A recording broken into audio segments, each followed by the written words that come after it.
If you like this video, please give it a thumbs up and hit the subscribe button as well as the bell to be notified of future videos. Thank you. Hello Internet, I'm glad to tell you that we have RSM James Teitge with us again. RSM, I need to ask you about some incident, something which happened in your life. There was an aeroplane which got shot down in Angola. Now the reason why I know about it is because your good friend SB Fourie, he was on the other side of a river, and we know his story. The next day they got an aircraft, they actually stole it from you. And I wonder if you can tell us about that. Yeah, the story that they stole the aircraft from us is true, but I can talk about it later. We were the first team to be deployed to go and shoot down an aircraft. We were in a team of six members, which we moved into Angola, and we met up with a group of UNITA personnel that helped us to go to the specific area next to the Quito River. Now, why the Quito River? The pilots, the Cuban pilots that flew these aircraft, it was Antonov 26s. They used the river, the Quito River, as a navigational aid to move from south to north and north to south. So they used the river as a navigation aid to move on those rivers. So our six members of a team, and Major Koos Verwy was the team leader, and Frans van Dijk was the second in command. He was a warrant officer at that time. And it was Piet Swanepoel, myself, and then two new members. It was Eben van der Merwe and what was his name? He died now recently. I will get to his name just now. We were in a team, and we moved across the river, and we moved up to a certain point where we met up with 6 UNITA guys to help us to carry the missiles and stuff. And we moved quite fast. It was a long distance walking. And we came to a certain point next to the river, the Quito River. And we took in position there and wait for the aircraft to come over. Now, what was interesting about this whole operation, a first aircraft came across, and it was called a Norland Islander. So we wanted to shoot down this Norland Islander, but our commander, which was Koos Verwy, said, no, we're not going to shoot that small aircraft. Our task is to shoot down the big transport aircraft, which was a Antonov 26. So it came over, and Frans van Dijk armed the first missile. I was the number 2 on that missile, and he fired the missile and he hit the aircraft. That aircraft was approximately between 12,000 feet and 18,000 feet. I can't remember correctly. And it hit the aircraft on the starboard, the port engine, and it started to burn, and it came down far from us, very far from us, and it crashed on the opposite of the river. So we could not get to the aircraft, and it was approximately 15 kilometers away from us.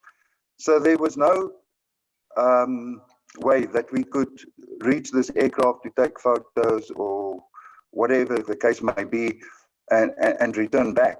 So after we shot down that aircraft, we moved back, and in the process, Major Verwy got an injury, as well as Frans van Dijk, because of the long walk and heavy equipment. I think Frans van Dijk hurt his knee, and I think Koos Verwy hurt his back. So we moved further south, and we waited for a helicopter to come and pick them up because they are casevac. They cannot carry on. So we thought that we're going to accompany them back to Rundu. That is now the military base in Namibia. We thought we will go back with him. And when the aircraft landed, they offloaded 2 more missiles and a letter. And the flight engineer gave me a letter and said, no, you must stay behind. Read the letter. Your orders is in the letter. So the aircraft, the helicopter, it was a Puma helicopter, left with Koos Verwey and Frans van Dijk. And our 4 stayed behind, and I read the letter. And the letter stated that I've got a new task. I'm the new team leader. I must go back and shoot down more aircraft. So it was quite disappointing for me because I have to go back all the way to the same position, near the same position, and wait for another aircraft to come past and shoot down the aircraft. So with the 6 UNITA members, we moved back to that area. And it was quite a distance. I can't remember the distance, but we covered that distance in a record time. So we were in position, and I sent a message on the radio to the HQ, to Major Hannes Venter, and I told him that we are in position. He couldn't believe it, that we covered that distance in such a short time. So we were in position, and we waited for the next aircraft to pass. In my mind, I thought, why will they send the same aircraft over the same route if we shot down an aircraft just prior to another one? So I thought there's no way that they will send another aircraft on the same route. But my words was not cold, and here we heard in the distance the noise of an aircraft passing overhead. Also from south to north, the same as the previous one. And there's a guy in the team, Swanepoel, Paul Swanepoel. We call him Swart Piet. That was his nickname. And Swart Piet took the missile, and I armed the missile, and he aimed at the aircraft, and he fired the missile, but the missile went haywire, and it went down after the booster. There's a booster that fires the rocket out of the tube, and then a motor takes over. The motor, it's an afterburner, and that takes the missile further right to the aircraft. After some, let's say there's a sequence that you must follow to aim the missile, and then the trigger of the mechanism. The first pull is to make sure you've got a lock on the aircraft, and then when you know that there's a lock on, then you pull the second part of the trigger, and then the missile fires. But after the second pull, the missile left the tube, and it went up a certain distance, and then the rocket just went haywire and went into the ground. So that missile was faulty, and it didn't reach the aircraft.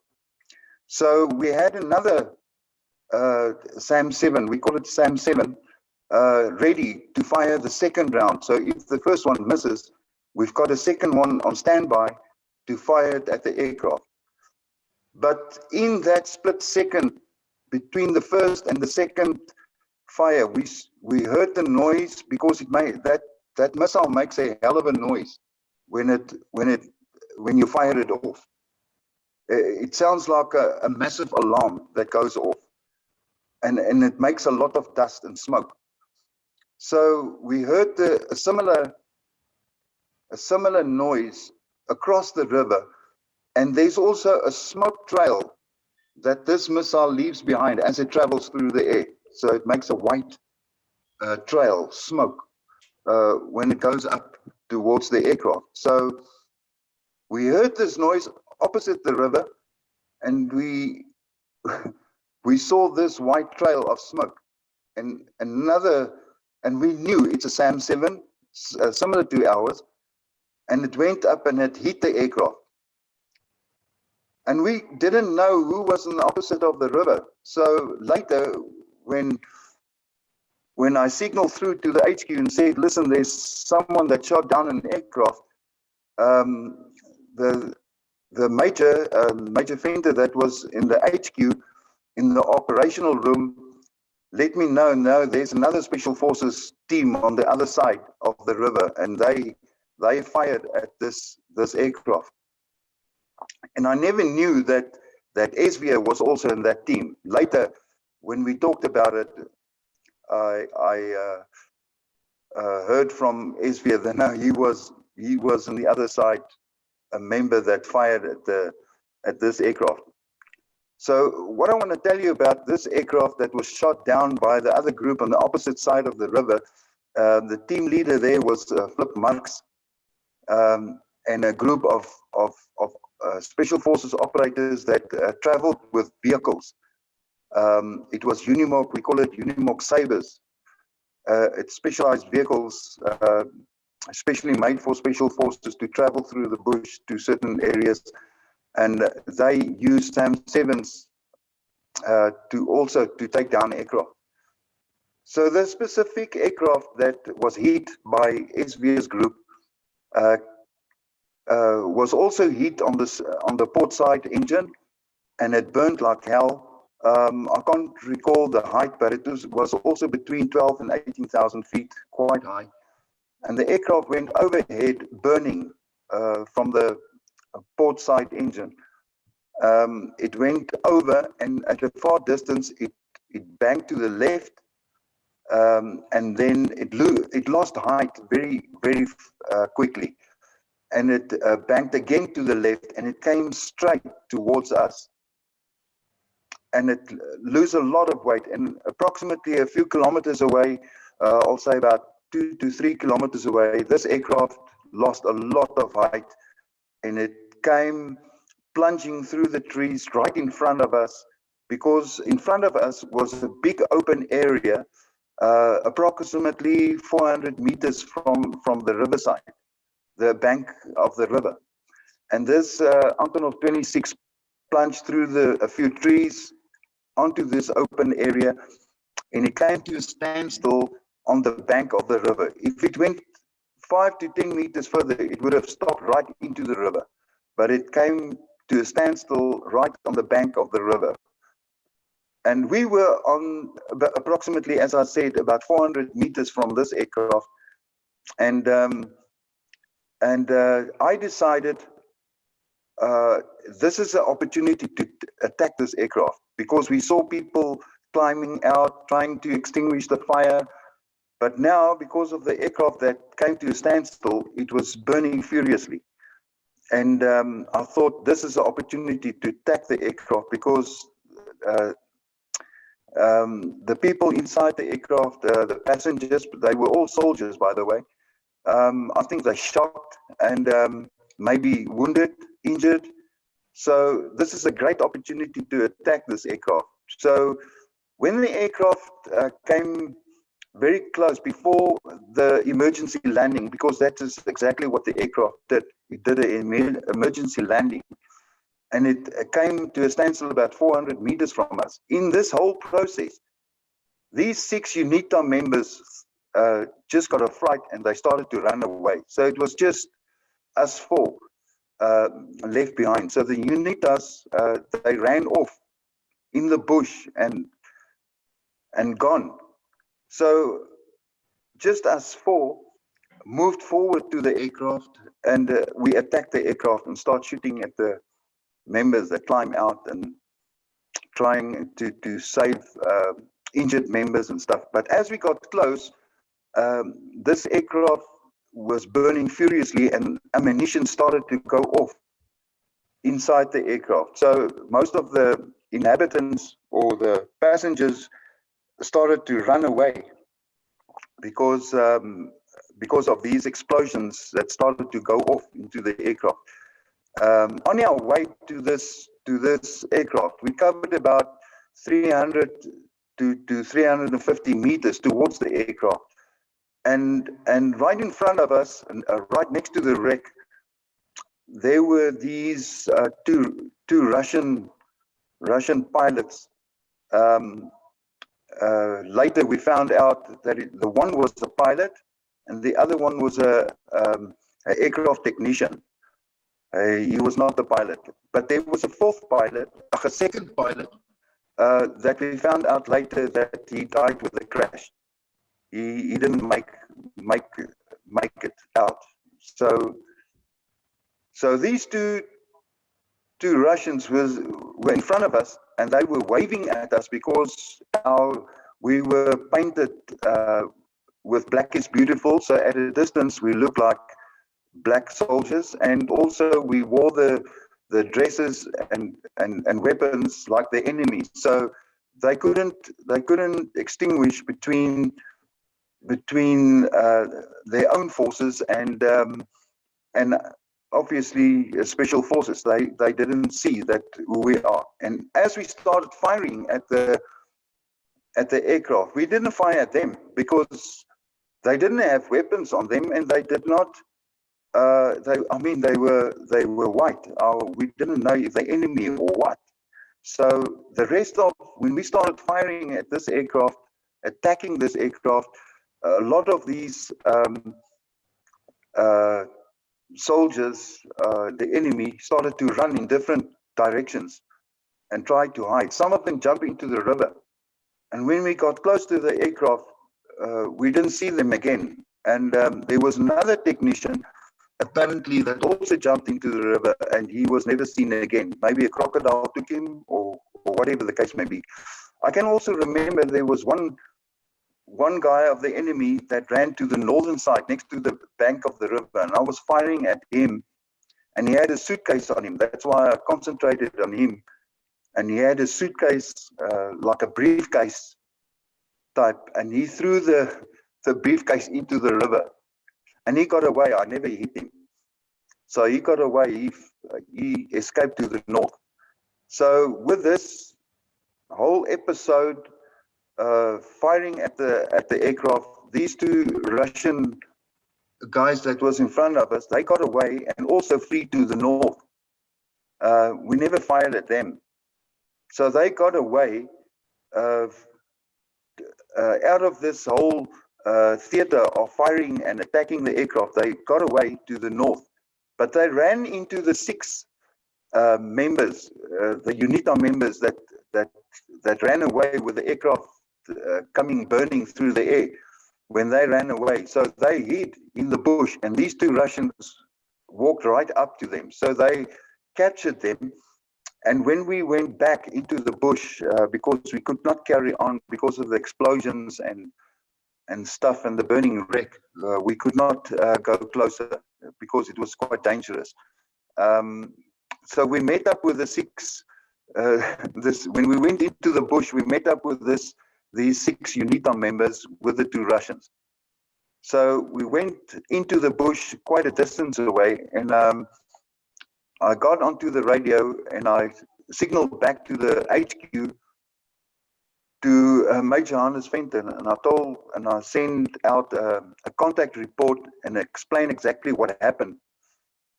And his command to me was to move immediately south as quick as possible, and I must make sure that these 2 prisoners of war, these 2 Russians, do not escape, and we must give them all the water and food they need, so that they don't get tired or hungry or whatever. So we used our water to give to them because they are not used to walk long distances, and we also had quite heavy equipment with us, and still we outwalked them. They could not stay up with us. So we gave our water and food to them so that we can get them safe to South Africa. So at a certain distance away, moving south with these 2 Russians, there was a big dispute, between the South African forces, or the South African government, and the UNITA forces, whose prisoners of war they are actually. So then we moved south, and then at a certain stage, they commanded us to move north again, because they are prisoners of UNITA and not South Africa. So, and then at a certain stage, they reached an agreement and said, no, we must move south again. So we moved south again. So at this stage, with this up and down walking, south to north, north to south, it took us a long time to reach a certain point. And at that stage, we don't have any water anymore, no more food. So it was quite a harsh time. So I let the HQ know that we don't have water anymore, and we must get a lift up. They must send a helicopter to pick us up. So at a certain stage, they reached agreement that these two Russians must go with UNITA and not us. And we were lifted out and taken back to Rundu. Well, I must tell you, that's one of the most amazing stories I've ever heard in my life. I don't even know really what to ask you, but I will ask you what people ask me to ask you. And like asking me, sir, how did you keep these Russians in subjection? Did you tie them down? Did they walk by themselves? Did they realize they might be safer, perhaps with you than with the UNITA people? We did not tie them up. The one pilot had, the normal pilot gear. It's a white shirt with these captain epaulets on his shoulders, and he had a cap on, and he had this normal shoes, shiny shoes that normal pilots used to wear, and the what do you call it? The technician, he wore sandals. You won't believe it. He didn't have proper shoes on. So they battled to walk with these shoes through the bush. So they found it very hard to move through the bush. But I let them know, I don't know if they understood me. I said, if you're going to run away, we're going to shoot you. Do you understand? And they said, yes, they understand. So they just walked in between, in the middle of our group. We made sure that there's scouts in front, and then people left of them, and some of our guys, and UNITA to the right, and a few people at the rear. We were in total 10 people surrounding them and walked through the bush like that. So there's no way that they could escape. There's no way that they could run away. In also other terms, they were quite shocked in the first place, and secondly, they were tired walking through the bush with those dresses and those shoes and stuff. There's no way that they can run away. We will catch them soon if they try to escape. But they didn't even think about it. So they just traveled with us and kept with us and just stayed with us. But I just want to say something. I can imagine being one of them. If I put myself in their shoes, while we were busy moving, we never do that. We don't speak to each other. It's just hand signals. So can you imagine if you're one of them, thinking these people, they don't talk to each other, they don't know where we're from, and also we are wearing the dress of the enemy and weapons of the enemy. Who are we? So they didn't have a clue who these guys are. Now that I'm referring to us now. So I think if I put myself in their shoes, while traveling with us, what do they think? Who are these people? Where are they from? So you can imagine the questions that went through their minds while moving with us, and we moved with them quite a distance. and they couldn't walk with us because they walked slowly because they were not fit enough, not geared to walk through the bush like we do. And so I don't think it was ever in their mind to try to escape. And we separated them not to talk to each other, because that's also uh, a negative factor between them. We didn't let them talk to each other. So that is how we moved through the bush with them. They never tried to escape. What was the terrain like through which you were moving? Was it quite warm? It was quite hot. It was a warm day, a very hot day. And I can remember one of my members, when his water was finished, he saw this, we call it botterklapper. It's a wild fruit that you get in the veld. And he started to eat that stuff, and that made him very sick, and he vomited a lot. So he lost a lot of fluid, and we didn't have water to drink anymore. So what we did is we put a drip on him, and he walked with a drip. So he was quite sick, but he just kept it up, and he moved with us. And that is one of the reasons why when I called into the headquarters and say, listen, we must be lifted out, is he was actually a casevac because he couldn't go anymore. He was very sick. He should never eat this wild fruit, and we didn't have water anymore. I just also want to mention there is a emergency liter of water on your body. The other water is in your big backpack. So you can drink that water, but we always say the water on your webbing, your friend will administer that water to you. You never drink it. That's an emergency water. But that was an emergency, and you have to drink that water as well. So at some stage, our water was finished. But because he was a new member, it was his first operation. That was even Olivier. That was his first operation, and I think he found it very hard on his first operation, and I think during his bushcraft tracking and survival, he ate some of this fruit, and he didn't think that it will have a negative impact on him doing this operation, and he didn't have any other water or food, to stabilize his stomach. So he got very sick, and he vomited a lot, and in that way he lost a lot of fluid, and he got dehydrated. So we have to administer drips on him so he can carry on. So he carried the drip with him the whole time.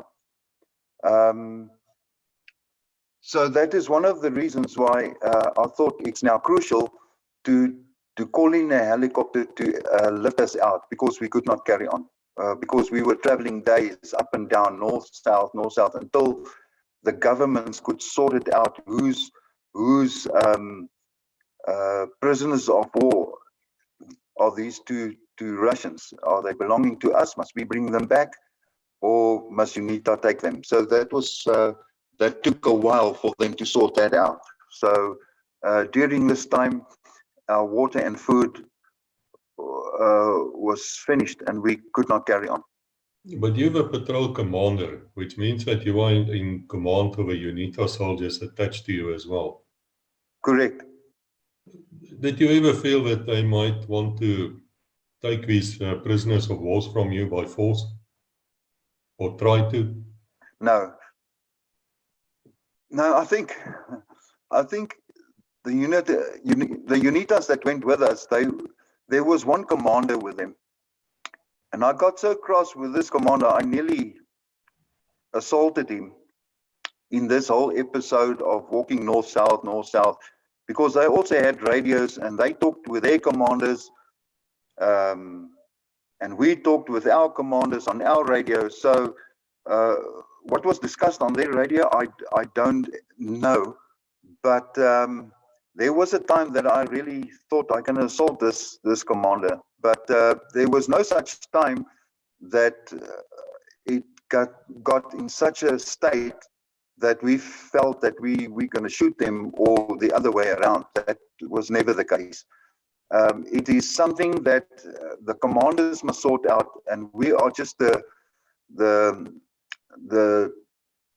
members on the ground doing a job. Yes, just the foot soldiers. But now I want to ask you, I know the way that special forces use their radios are very, very strict. You don't just talk on that thing. There's certain times, there's certain codes. But if a UNITA people start talking on their radio, is there not a chance that they might betray your position by doing that? No, I don't know how their radio procedures work, but our radio procedures is we're using a radio that's got a DET. We call it a DET. It stands for it's a decoder that you attach to the radio, and we don't talk on the radio. We send Morse codes on the radio, and this DET, it's a small mechanism that you attach to the radio. It also mixes the code. In other words, they receive it on the other side at the HQ mixed, but they also use the DET, and it changes the message back to normal voice, and then they can read it. So there's no way that the enemy at any stage could have tracked us at all by direction finding or whatever, because we used Morse codes and we don't use speech on the radios, because if the enemy intercepts our conversations, they will hear that we are South Africans. That's why we use Morse codes, so they can never pick up that we are South Africans. They don't know who we are. How the UNITAs do it, I don't know, but it doesn't matter, because the enemy knows that they speak Portuguese or other languages, so it doesn't matter if they pick them up. Although they could have direct find our position, and that was disturbing, and we never knew what method do they use to decode their messages and how they send them. We never knew, but it was possible that they could have direction find and locate our position because of them, but not because of our radios. So it never happened in the past that they picked us up at all. And I understand it was sort of a tradition that the youngest member will always carry the radio. Would that be true? No, it's not true. It's the member that is qualified, that did the advanced course on signals, and specifically special forces signals, because our signals differed from the signals from the rest of the SADF. So our methods and our radios that we use is completely different from the rest of the SADF. For instance, our radios was not South African made. It is it's a radio that was bought from another country. So let's say if we have to lose our radio and the enemy picks it up, they cannot trace it back to South Africa. Yeah, that's quite clever. Can I ask you at the same time, where did you get these missiles, the SAM-7s, to shoot down aircraft with? I'm not 100% sure where we got the missiles from. It's the same like our weapons and equipment. Some of our equipment that is non-traceable. It's not South African manufactured equipment. And the same reason as the radio, we use equipment that is not traceable. If someone get caught or we lose some of the equipment or whatever, none of the equipment can be traced back to South Africa, not even our food. Let's say we lose a piece of plastic or a container of meat or whatever, and the enemy picks it up. Let's say we lost it somewhere. We never do that. The drill is to take your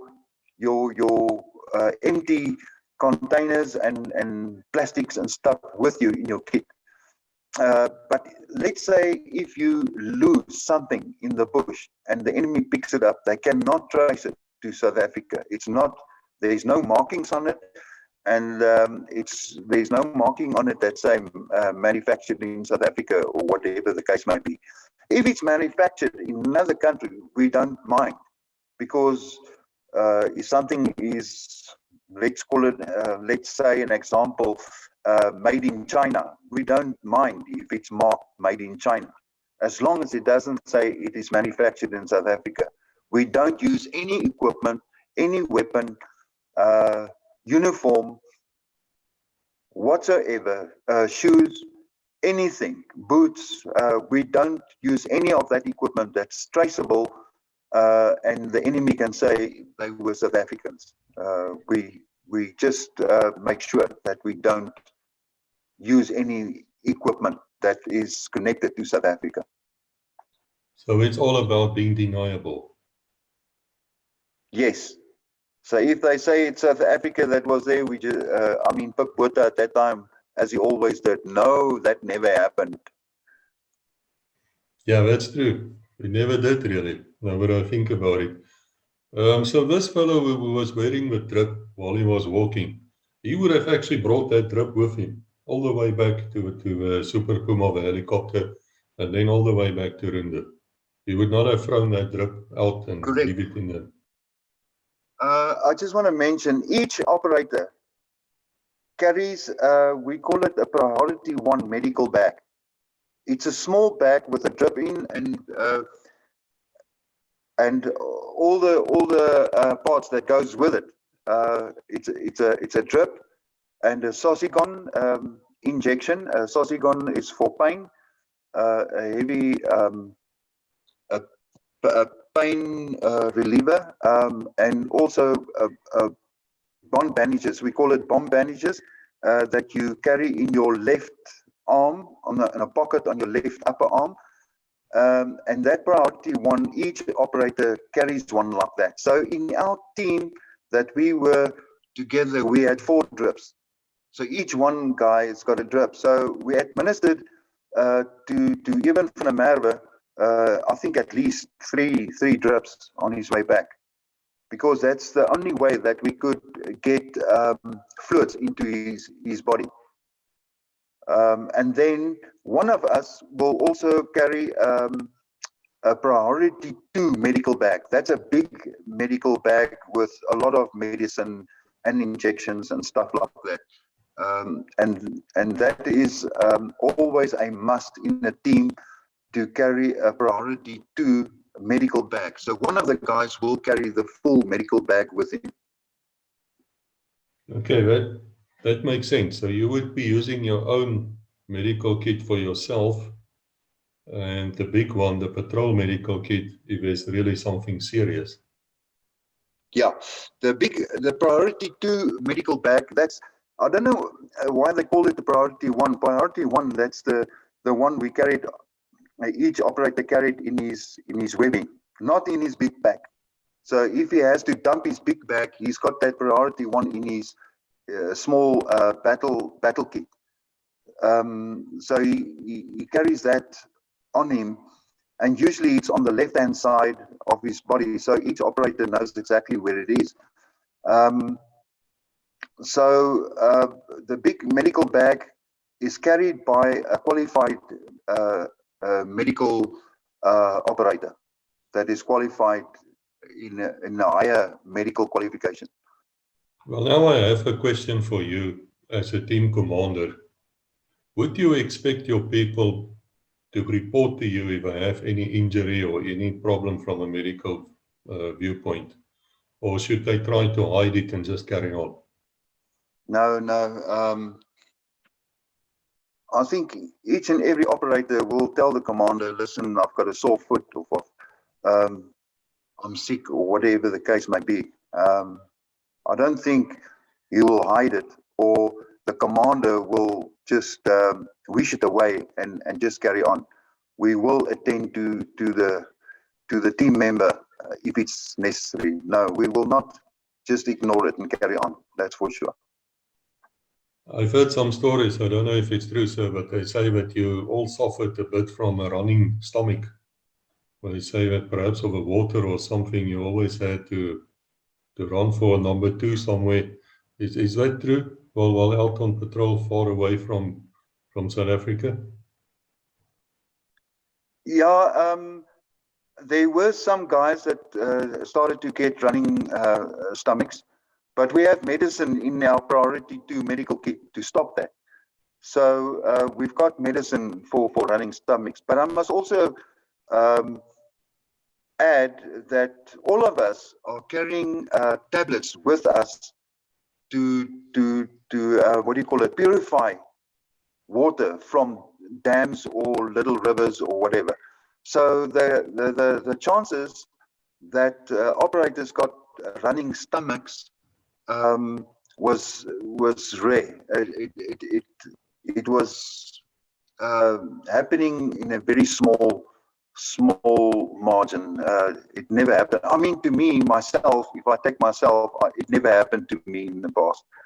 So we use that purifying tablets to put it in our bottles that we used to collect water from little pools and dams and rivers, and we add those purifying tablets that will clear the water.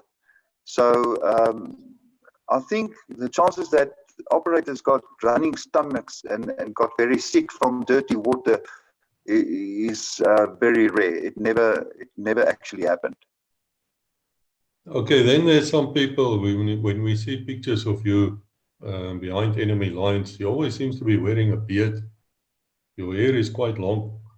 Was that by chance, or was that part of your procedures?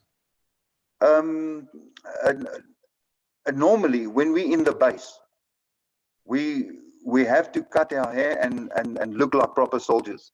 So we were forced by the regimental sergeant major to cut our hair and shave our beards. But we were away in some cases very long times and stuff. So you don't shave. You don't take your shaving kit with you. You don't take any grooming stuff with you to cut your hair and stuff like that. You just leave it. I can remember there was a time that I've been away from the South African border for months, and my hair got quite long and my beard got quite long, and we never shave it, because you must also remember that a beard and long hair is part of camouflage, and it helps you with camouflage. So you don't shave and you don't cut your hair. But when you get back, let's say from one recce that was in Durban, you have to groom yourself and you have to cut your hair and you have to shave and look like a proper soldier. Well, I've been asked about that too, sir, because it seems you were always putting on these black is beautiful, I would say every day perhaps, to look more black. It's like a cream. How do you get that stuff off after all these months or weeks out in the bush? I mean, it's behind your ears. It's everywhere. It's really, it's I tell you now, that's the worst part of doing an operation, is to putting on black is beautiful. You cover all your parts, that there's no white part sticking out. You cover your hands, you cover your face, you cover the inside of your ears, you cover behind your ears, in your hair, your front of your chest, because your chest is a little bit open. There's nothing that must stick out that is white. And your body administer your to help you to put on black is beautiful. Now, as you walk through this heat, you sweat, and that black is beautiful is going into your clothes, you know, especially around your neck area and your arms area. It goes into your clothes, and as you sweat, parts of your body becomes, you know, white again. It becomes clear. The black is beautiful is coming off. So what you do is you look at your body and you say, listen, you open there, please cover yourself. And then you take black is beautiful and you smear it on again. I mean, you administer this bloody Black is Beautiful throughout the day. Before you walk the next morning, before first light, you put on Black is Beautiful. And if it's a long operation, that Black is Beautiful is going into your skin. And when you get back to your base area and you go for your first shower, I tell you now, it takes hours to get it off. And maybe you don't get it off, especially in your ears. It doesn't come off. It takes a few showers before everything is removed from your ears and certain parts of your body. It's quite difficult to wash it off, especially when you put it, over and over again for days. And also, you must remember, we use anti-repellent, mosquito repellent, and that also you put it over your Black is Beautiful, and that makes it more stuck onto your body, and that makes it more difficult to get it off. Okay, I haven't had a helicopter pilot here yet, but I understand there could be a bit of a smell on you people when you get into that helicopter. They're very polite about it, those who talk to me privately, but would you want to tell us about that? Okay, if some operations goes for weeks, there's some operations that went for months, and we don't take extra clothing into our bags. We don't put it in our kit because it's extra weight. It takes up extra space. So you carry only one set of clothing. Now you can imagine for yourself wearing this uniform or this camouflage dress for weeks on end, and you come back. I mean, there's a great smell if you get into a helicopter, those pilots that's in the helicopter, they can smell it. For sure, they can smell the operators. But if we are together, we don't smell it because we are used to it. So, especially when we're in the bush, I mean, you can get dirty up to a stage, then you don't get dirty anymore. There's only a certain stage that you can get dirty, and you cannot get dirty more than that. So if you take away your shirt, especially when you wear a chest webbing is the webbing that you put on your chest, where you put in 4 magazines, extra magazines on your chest, and that is normally a type of a nylon material. So you sweat there, and the dirt and the Black is Beautiful that comes from your face, from the sweat, goes into your chest, and it goes underneath that chest webbing. So if you take away, at certain stage, if you take away your shirt, you smell in there, you nearly want to die. You don't want to vomit because it smells horrible. So you can think for yourself that if we are in the bush for quite some time, for weeks on end, and come back, I mean, I can imagine that the pilots in the aircraft, they can smell us a mile away. So I don't think it's a good smell. Well, I have to go back to your Russians now, because the one was, they were wearing a white shirt as I'm doing now. I suppose that white shirt got brown quite within the next few hours or days. Yeah, we traveled a few days with these Russians, and I think they got quite dirty, but they didn't carry anything, and they didn't put on Black is Beautiful, for instance. I mean, they were walking just as they are. So I don't think they got very dirty that much. They got dirty, but not as much as we did. What happened to them with the Russians? A quite interesting thing I want to tell you is, after this specific operation, because I knew what they would look like. I know the pilot was quite a tall guy, and the technician was short and a little bit overweight.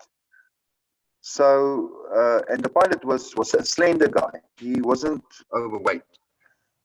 So when they decided that the UNITAs must take these 2 prisoners of war, and we went back to Rundu, we were not there for a long time, and then we moved back to Durban to 1 reconnaissance commando.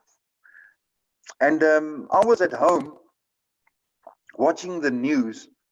I can't remember how many days of this specific operation. It came over the news that 2 Russians were caught in Angola by UNITA. Obviously, they will never mention by South Africa. They will never do that because it's a clandestine operation, and all operations may not be linked to any South African, especially shooting down aircraft. I mean, you can think for yourself. At that time, it was a sensitive incident. So it was never mentioned that South Africa was involved in shooting down aircraft. So they mentioned over the news that UNITA caught 2 Russians, a pilot and a technician, on the border in Angola. And then later we found out that they exchanged those 2 Russians for UNITA soldiers that was captured by FAPLA, the Angolan forces. They exchanged them, and they went back to Russia at some stage.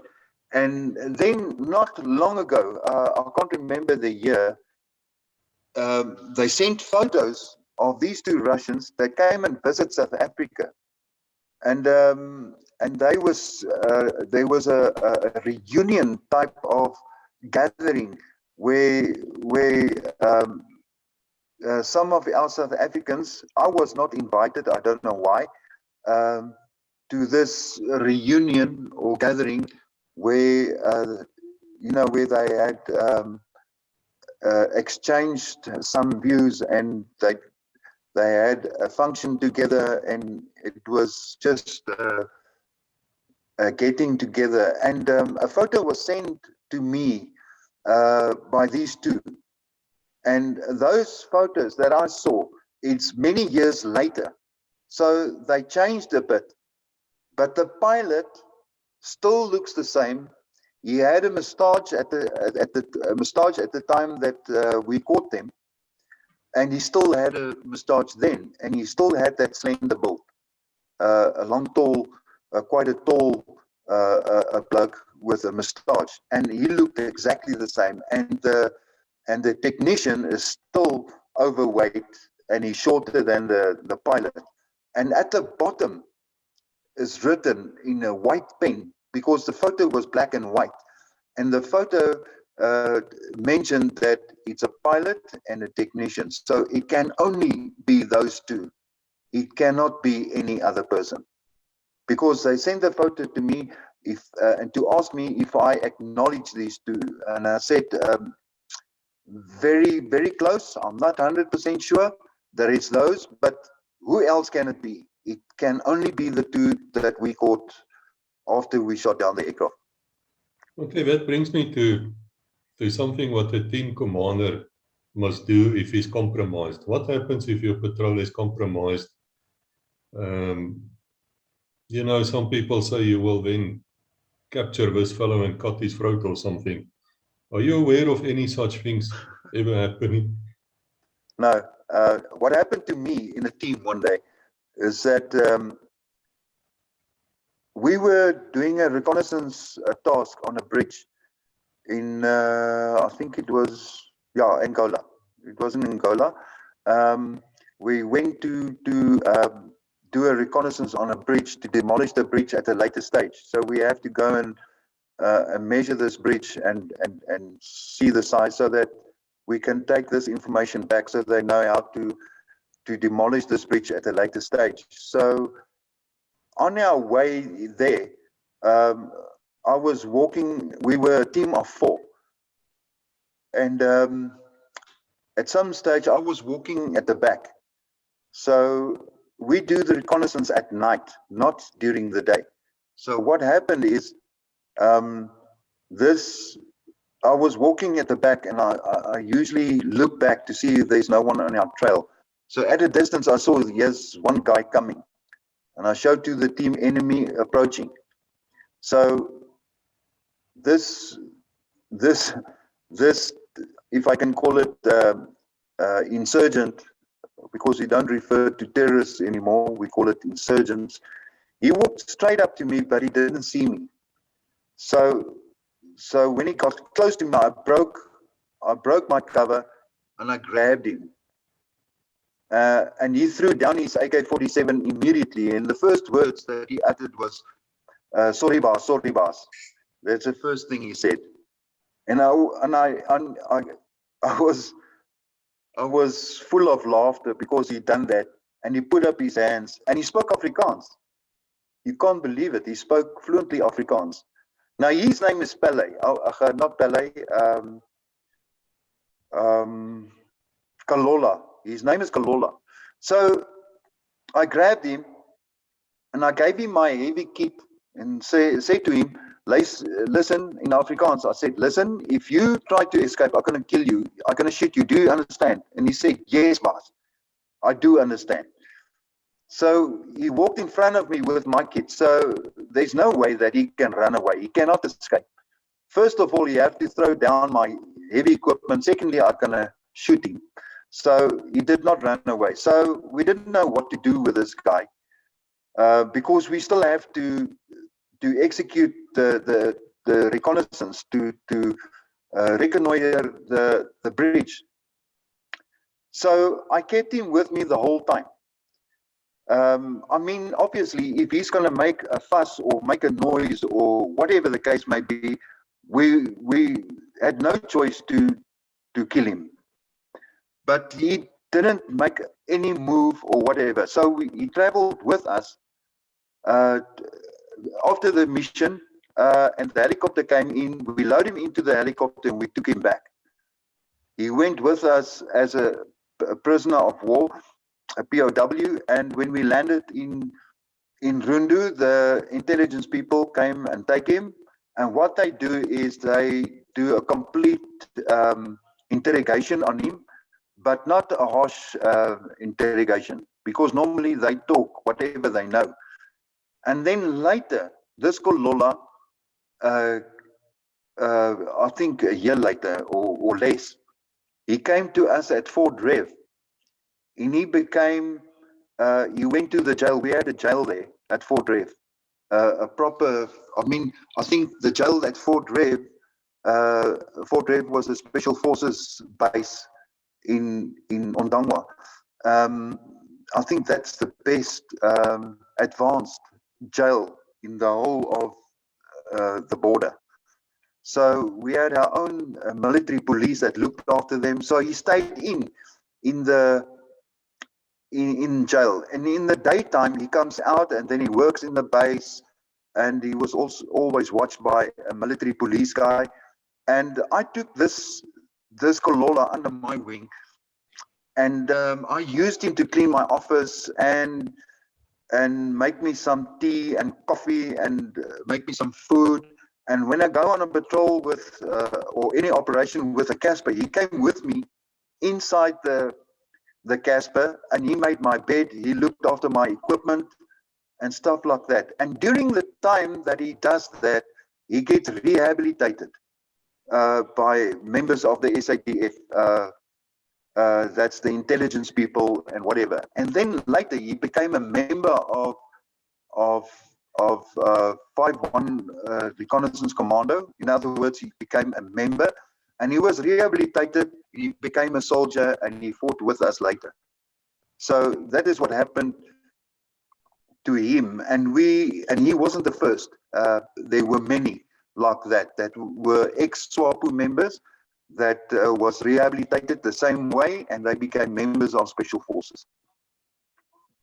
Well, that's fascinating to me, because, you know, if a war crime was committed against this fellow, you don't win. You lose from such things. It's very stupid policy to allow any type of war crime.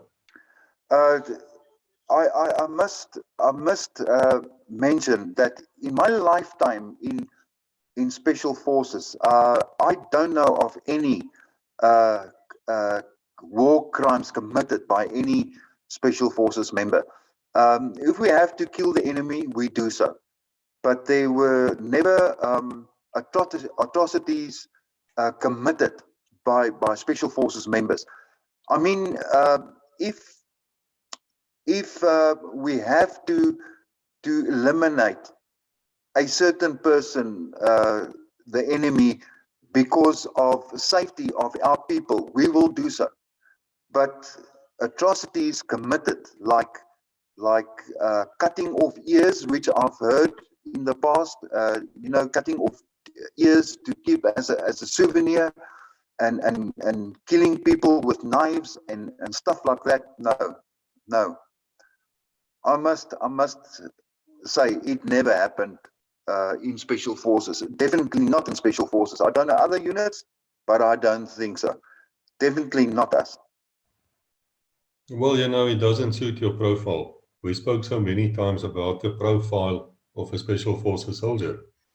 And these are not the type of men who will go out and deliberately commit a war crime. I just cannot see it happening. I don't know. I've heard some stories from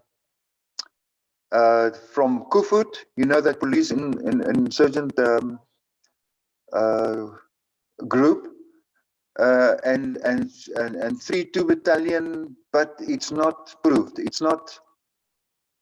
I don't know if those atrocities were true. But SADF members and ourselves, no, I can't mention any war crimes or any atrocities committed by any of our people. No, definitely not. I must mention there were instances where civilians got killed in crossfire that was traveled in an armored vehicle or a military vehicle, which we didn't see. That did happen, but it's not on purpose. They should never be civilians should never be traveling in military vehicles. That's very true. I know that the SADF was always criticized in the international media, but I also know that the SADF sometimes, I know when they were attacking bases, they would actually drop leaflets to warn the people away before the attack would go in. Yes, I've heard that the attack on Kasinga, that the paratroopers, when they attacked Kasinga, that Swapo mentioned that women and children were killed.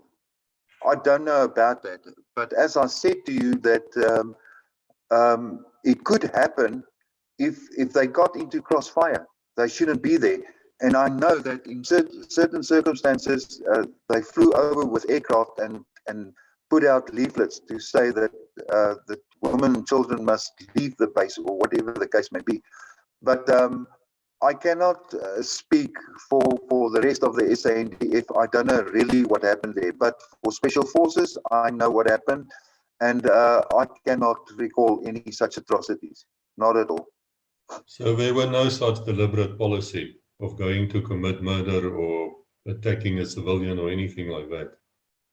No, not what I know of. Definitely not. And you know what? If it did happen, let's say there was a case like that, it will come out sooner and later. It will come out because our guys, we talk to each other, we speak about operations that we did before, and it will come out, and you cannot hide it.